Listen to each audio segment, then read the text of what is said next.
Taste the Daily.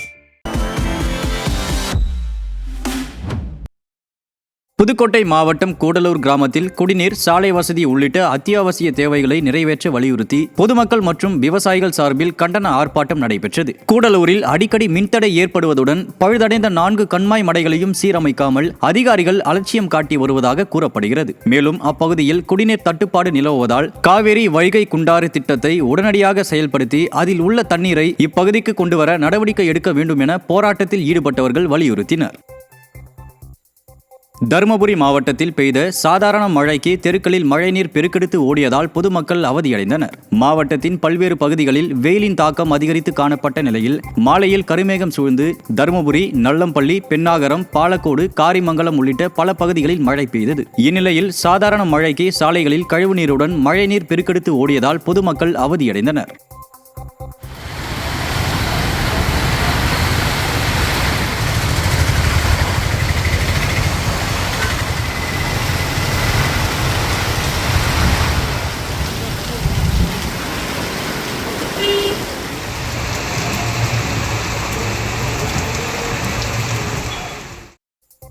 Cuddalore மாவட்டம் லால்புரம் ஊராட்சி பகுதி பாசன வாய்க்காலில் படர்ந்து கிடக்கும் ஆகாய தாமரை செடி கொடிகளால் விவசாயம் பாதிக்கும் நிலை ஏற்பட்டுள்ளது. பாசன வாய்க்காலில் ஆகாய தாமரை படர்ந்து முள் புதர்கள், செடி கொடிகள் அடைந்துள்ளதால் 300க்கும் மேற்பட்ட ஏக்கர் விளைநிலங்களுக்கு தண்ணீர் செல்வதில் சிக்கல் ஏற்பட்டுள்ளது. ஸ்டாலின் மாடல் அரசின் மாவட்ட நிர்வாகம் பருவமழை காலத்துக்கு முன்பு ஆகாய தாமரைகளை அகற்றாவிட்டால் போராட்டம் நடத்துவோம் என விவசாயிகள் எச்சரித்தனர்.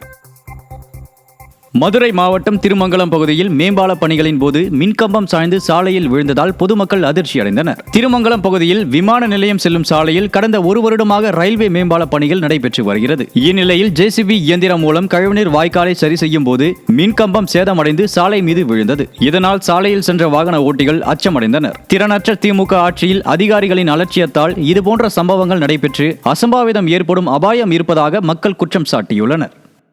சென்னை அம்பத்தூர் தொழிற்பேட்டை பகுதியில் மழைநீர் அகற்ற திராவிட மாடல் அரசு போதுமான ஏற்பாடுகள் செய்யாமல் தண்ணீர் தேங்கியுள்ளது. இந்நிலையில் சாலையோரத்தில் தேங்கிய மழைநீர் நெடுஞ்சாலைத்துறையினர் தோண்டி பள்ளத்தில் தேங்கி கிடப்பதால் வாகன ஓட்டிகள் விபத்தில் சிக்கும் நிலை ஏற்பட்டுள்ளது. சாலையில் மழைநீர் தேங்குவதை வெளியேற்றுவதற்கு மாறாக பள்ளங்களில் குளம் போல் தண்ணீரை வைப்பதுதான் திராவிட மாடலா என பலரும் கேள்வி எழுப்புகின்றனர்.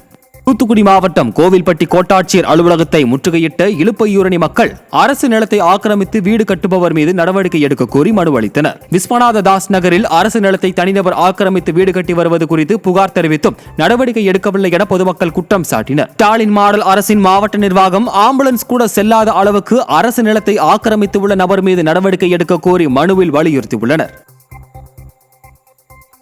திண்டுக்கல் மாவட்டம் கொடைக்கானலில் சுற்றுலா பயணிகள் மீது தாக்குதல் நடத்திய 5 பேர் மீது வழக்கு பதிவு செய்யப்பட்டது. மதுரையைச் சேர்ந்த முகமது ஆசிப் என்ற வழக்கறிஞர் தனது நண்பர்களுடன் சேர்ந்து கொடைக்கானலுக்கு சுற்றுலா சென்றுள்ளார். அப்போது ஏரி சாலை பகுதியில் வாகனம் நிறுத்துவது தொடர்பாக ஏற்பட்ட தகராறில் ஆசிப் தரப்பினரை உள்ளூர் மக்கள் சிலர் தாக்கியுள்ளனர். மேலும் தாக்குதலில் ஈடுபட்ட 5 உள்ளூர்வாசிகள் மீது வழக்கு பதிவு செய்யப்பட்டுள்ளது. திறனற்ற திமுக ஆட்சியில் சுற்றுலா பயணிகள் மீது தாக்குதல் நடத்துவது தொடர்கதையாகியுள்ளதாகவும் ஏவல் துறை இது குறித்து நடவடிக்கை எடுப்பதில்லை எனவும் மக்கள் குற்றம் சாட்டியுள்ளனர். திருவள்ளூர் மாவட்டம் திருத்தணியில் போதுமான பேருந்துகள் இயக்காத விடியா அமைச்சர் சிவசங்கரால் மாணவர்கள் அவதியடைவது தொடர்கதையாகி வருகிறது. பயணிகளின் தேவைக்கேற்ப பேருந்துகளை விடியா திமுக அரசின் போக்குவரத்து கழகம் இயக்காத நிலையில் கிடைத்த பேருந்துகளில் திருத்தணி அருள்மிகு சுப்பிரமணியசாமி கலைக்கல்லூரி மாணவர்கள் ஆபத்தான முறையில் பயணம் செய்கின்றனர். இந்நிலையில் அரசு பேருந்து ஒன்றில் மாணவர்கள் ஆபத்தான முறையில் பயணம் செய்ததை அடுத்து பேருந்து பாதியிலேயே நிறுத்தப்பட்டு வாக்குவாதத்தில் ஈடுபட்டதால் பயணிகள் கடும் அவதியடைந்தனர்.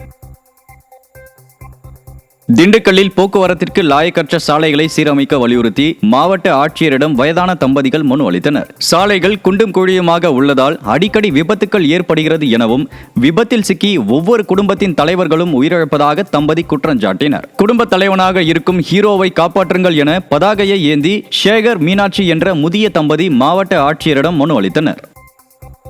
திண்டுக்கல் மாநகரத்தில் இருக்கிற எல்லா பெரும்பாலான இடங்கள்ல குண்டும் குழியும் ஜாஸ்தி இருக்குது. அதில் போய் விழுகிறவங்க குடும்ப தலைவன், அதாவது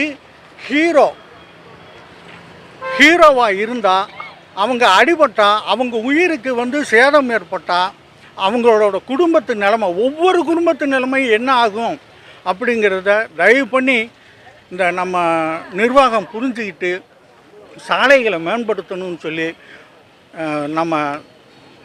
என் சார்பாக நான் கேட்டுக்கிறேன். கடலூர் மாவட்டம் காட்டுமன்னார் கோவிலில் அரசு ஆண்கள் மேல்நிலைப் பள்ளி வழியாக செல்லும் சாலை குண்டும் குழியுமாக கிடப்பதால் மாணவர்களும் பொதுமக்கள் கடுமையாக பாதிக்கப்பட்டுள்ளனர். இந்த சாலை உள்ள பகுதியில் வணிக நிறுவனங்கள், கல்வி நிறுவனங்கள் உள்ளிட்டவை இயங்கி வரும் நிலையில் பல இடங்களில் குண்டும் குழியுமாக காட்சியளிக்கிறது. இதுகுறித்து விடிய அரசின் நெடுஞ்சாலைத்துறையிடம் புகார் அளித்தும் எந்த நடவடிக்கையும் இல்லாததால் பலர் விபத்தில் சிக்குவதாக பொதுமக்கள் குற்றம் சாட்டினர்.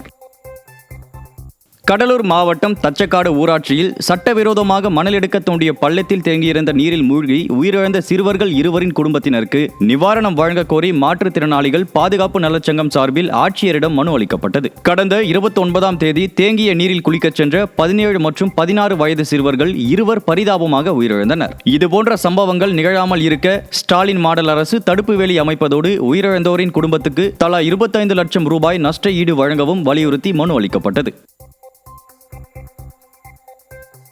பள்ளி மாணவர்கள் இறப்பு என்பது மிக வேதனையாக இருக்கிறது.